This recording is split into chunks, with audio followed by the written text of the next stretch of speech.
Change is inevitable, and it's coming in serious doses for the Bengals as Mike Zimmer goes to the Vikings. Good thing for the Vikings? Let's start off with that. I think so. I think the one thing you're seeing about Mike Zimmer, his relationship with his players, the old saying goes, players don't care what a coach knows until they know that he cares. And Mike Zimmer has got that relationship established with every single one of the players that ever played for him. Dallas Cowboy players, Cincinnati Bengal players, I don't care, Atlanta Falcon players, talk about any of them, it's all about relationships with Zim. And those players say to me, because of that, he will make a good head coach. I agree. I do believe that. I think that they're going to know right away that he has their best interests at heart. He's going to try to make them as good as they can possibly be. He's going to be demanding. He's a tough love guy, but there is love there.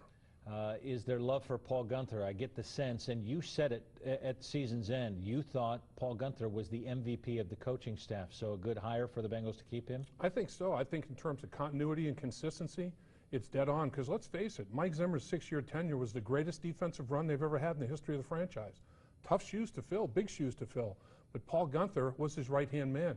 Paul Guenther came up with a lot of the pressure packages. Paul Guenther was a strategist behind the scenes doing a lot of these things. He's already got the respect of the players because they saw what he was doing for Mike Zimmer.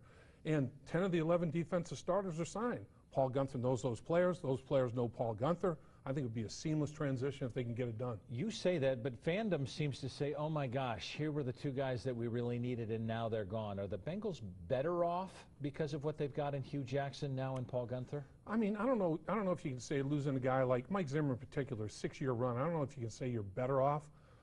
But you know, you have to tip your cap to what he did for the franchise. It's going to be hard to replace him. His adjustments that he made during the course of the game, his eye for the game of football, you don't replace that. I mean, he made quick decisions. Let's do this instead of this. And remember when the Cleveland Browns tried to do this against us 3 years ago? You lose a lot of that kind of stuff, and that's hard to replace. We're looking forward to the change, though. Yes. Dave, thanks very much. Appreciate it.